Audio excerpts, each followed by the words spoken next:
In everyone's life, there are only a handful of areas that truly matter, maybe 6, 7, or 8 at most. Yet most people spend their time focusing on things that don't make a real difference. They become experts in what doesn't serve them. They can tell you everything about a celebrity's latest rehab visit, but almost nothing about their own growth, fulfillment, or happiness. If you think about it, your body is the foundation of everything.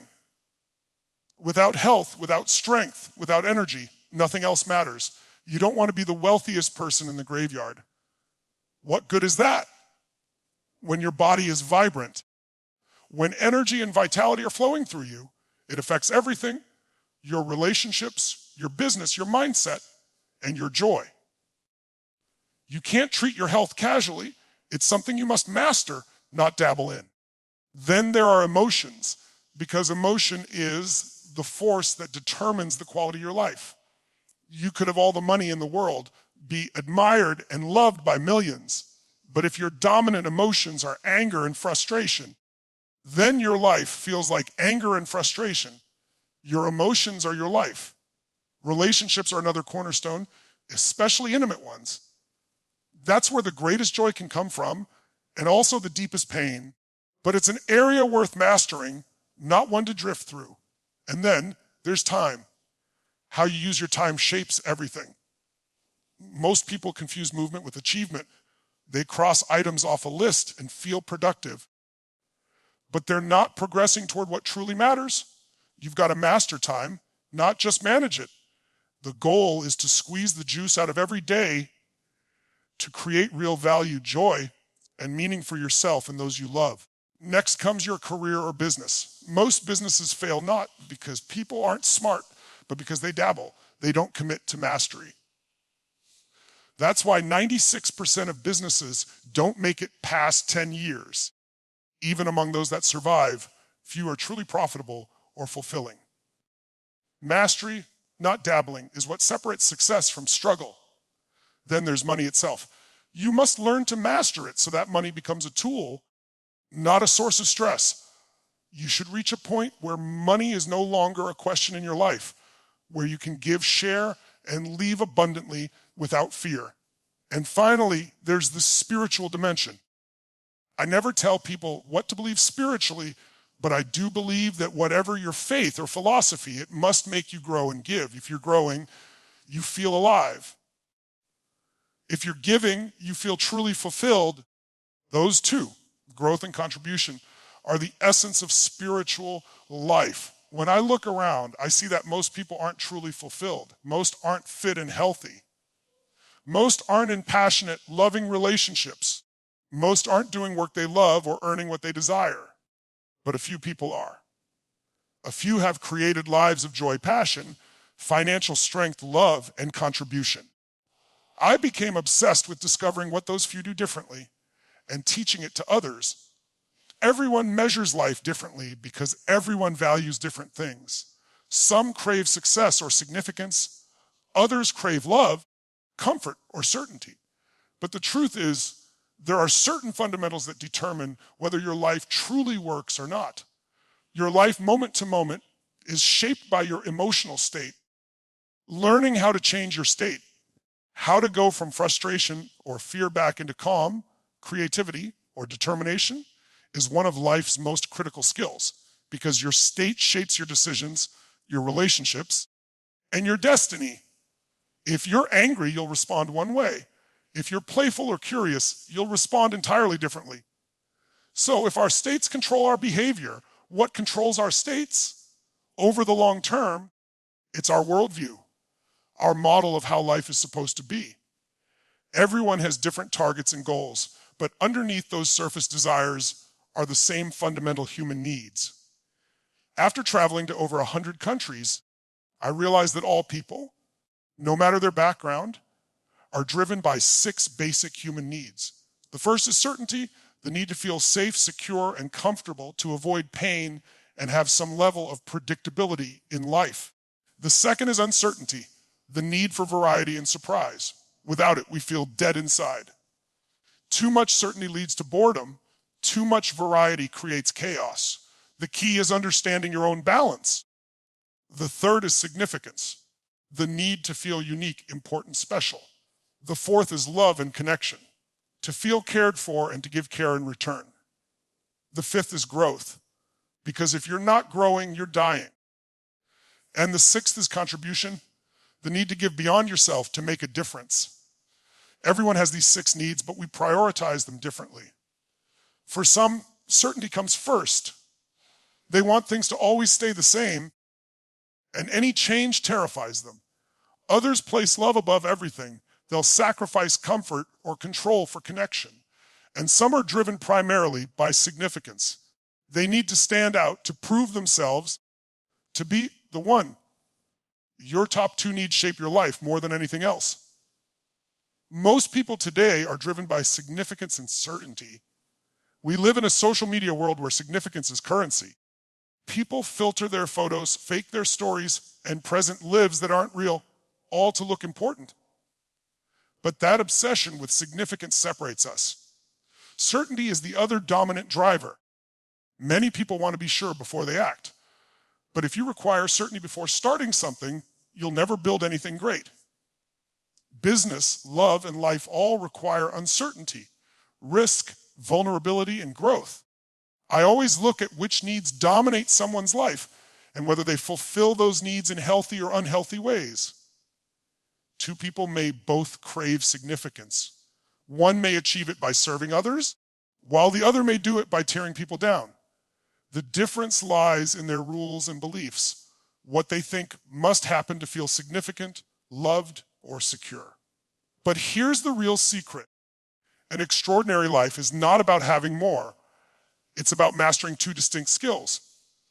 The first is the science of achievement, the ability to take an idea and make it real, to turn a dream into reality faster, easier, and more effectively. That's what most high performers excel at. They know how to create results, how to manifest what they envision. But there's a second skill just as important, the art of fulfillment. Achievement is a science, fulfillment is an art. You can master the science of money, business, or health. There are rules and principles that work every time. But fulfillment is unique to every individual. What fulfills one person might not fulfill another. Nature loves diversity. Just look at the forest. The universe clearly values variety. Yet most people chase fulfillment by trying to imitate someone else's life. You can copy someone's strategy for success, but you can't copy their formula for happiness. That's why success without fulfillment is the ultimate failure. When you fail at something, you can learn, adapt, and try again. But when you succeed and still feel empty, that's real failure. Take Robin Williams, for example, a man who made the world laugh, who achieved everything he dreamed of: fame, awards, money, and love. He mastered the science of achievement. But in the end, he couldn't find fulfillment, and he took his own life. That's heartbreaking. He gave joy to everyone but himself. So if there's one message I could give you, it's this: your life is shaped by decisions. More than conditions, more than circumstances, your choices define your destiny. Yes, there's a force greater than us. Call it God, call it grace, call it the universe. But that force gives us the gift of choice. Think back 10 or 15 years. There was a decision you made or didn't make that completely altered your life's direction. One different decision, and your life today could be entirely different. Better or worse, but definitely different. The most important decision you can ever make is this: decide to live in a beautiful state. No matter what happens, choose not to suffer. Pain is inevitable, suffering is optional. Suffering is what happens when you focus only on yourself, your fears, your failures, your frustrations. You can end suffering instantly by shifting your focus towards something greater than yourself. Your family, your mission, your service, your love. The moment you stop obsessing over me and start focusing on we, your suffering ends. The human mind is designed to protect us, not to make us happy. It's a survival machine that constantly scans for what's wrong. A few thousand years ago, that kept us alive. Today, it just keeps us anxious. We worry about money, opinions, and status. while 2/3 of the world lives on less than $2 a day. We forget that compared to much of the planet, we are unimaginably rich. Even the poor in developed nations live better than kings of old. Perspective is everything. Life is short. We never know how short. If you had only a week to live, would you waste it worrying? Or would you spend it loving, laughing, and savoring every breath? You'd watch the sunset, hold your loved ones, breathe deeply, and take it all in. So why wait? Why not live that way now?